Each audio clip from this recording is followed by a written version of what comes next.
Picture this. It's late. You're completely alone. And the phone rings. A mass killer stalks his victims. He threatens them over the phone. He murders them brutally, right? It's the classic, terrifying setup for pure horror, literally designed to make your blood run cold. And yet, why on earth do thousands of women online call him hot? I know, it's a jarring, almost uncomfortable contradiction. Like, how does an icon of brutal horror transform into an object of modern internet attraction? Well, today, we're diving deep into this psychological rabbit hole to really understand the dark romance aesthetic, Hybristophilia, and this viral fascination with dangerous men. Because this isn't your standard 1990s horror movie frame anymore. This is the imposing, hyper-masculinized figure that completely dominates modern internet obsession right now. We're talking millions of views on edits of this specific archetype across platforms like TikTok and Instagram. People are romanticizing fictional killers, but the real question we have to answer is, why? Why does pure danger suddenly become so incredibly attractive in fiction? Section 1. The masked man obsession, visualizing the subculture. Now, for decades, there's always been this fascination with dangerous fictional men, right? But social media has completely evolved how it looks in spreads. On one side, we have the cold, eerie isolation of the traditional mask, faceless, totally emotionless. But on the other, we see this neon, high-contrast aesthetic that fuels the modern dark romance subculture. It's this intoxicating blend of real fear and highly stylized seduction. If you spend any time at all in these fandoms, you will inevitably see this exact phrase hanging in the comment sections, "I can fix him." It is the ultimate rescue fantasy.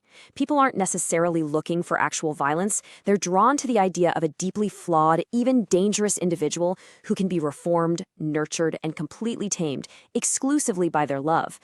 But then you see comments that take it to an absolute extreme. Things like, "Ghostface could literally stab me." And that highlights a pretty shocking reality of how extreme violence is just casually romanticized as a form of devotion in these online spaces. It sounds alarming for sure, but psychology actually has a really deep, fascinating explanation for what's going on beneath the surface here. Section 2. The clinical reality. Unmasking hybristophilia. The clinical term we really need to talk about here is hybristophilia. Formally, it's defined as a paraphilic phenomenon involving romantic or sexual attraction to individuals who commit violent crimes. Historically, this was the psychological dossier used to explain the women who wrote love letters and marriage proposals to notorious real-world serial killers while they were behind bars. So researchers actually break down the psychological drivers behind this attraction into 4 key mechanisms. First up, thrill-seeking. The adrenaline your body produces from fear is literally misread by the brain as sexual arousal. It's wild, but true. Second, the rescue fantasy, that deep-seated desire to comfort or save the criminal. Third is control. Paradoxically, an incarcerated or fictional partner has no daily burdens, so the admirer feels completely in control of the dynamic. And finally, evolutionary drivers, just a primal attraction to aggressive strength and perceived protection. Now, the absolutely crucial point here is making a strict distinction between real serial killers and fictional horror villains. There is a massive psychological canyon between the two. Real violence creates genuine trauma, profound grief, and absolute terror. But fictional violence? It creates a safe emotional simulation. Your brain gets that intense rush of adrenaline without any of the actual threat. The danger is controlled, which magically transmutes fear into pure excitement. Section 3. Tracking the obsession, the evolution of dark fandom. So how exactly do we get from watching scary movies in dark theaters to actively participating in these viral romantic trends on our phones? Well, it requires mapping out some very specific cultural shifts over the last few decades.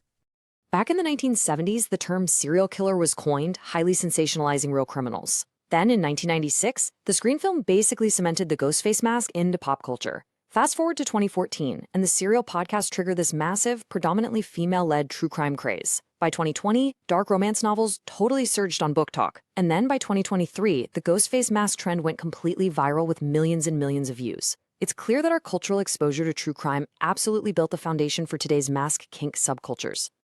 Section 4. The seduction of the mask, the power of projection. The original horror icon was intended to be a terrifying, unstoppable threat, right? But when you hide a human face behind a mask, you do something very specific psychologically. You remove human flaws. You invite the viewer to project their own desires, their own idealized versions of a partner right onto that blank canvas. Psychologists actually call this projection attraction. Let's break down the psychological power of masks a bit more. By removing individuality, the mask inherently increases our capacity for fantasy. Since you can't see facial expressions, you're forced to focus on body language, voice depth, and physical presence. But more importantly, it creates this necessary emotional distance. It transforms a literal breathing threat into an abstract symbol. The unknown suddenly becomes a safe, seductive space for the imagination to fill in all the missing details. Section 5.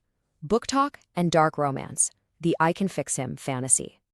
If you listen closely to what fans of this genre are actually saying, you'll hear things like, I want intensity, I want obsession, I want to feel chosen. The true desire here isn't for actual murder, harm, or violence. The desire is for emotional extremes. It's all about finding a love that is so obsessive, so all-consuming, and fiercely protective that it completely defies normal societal boundaries.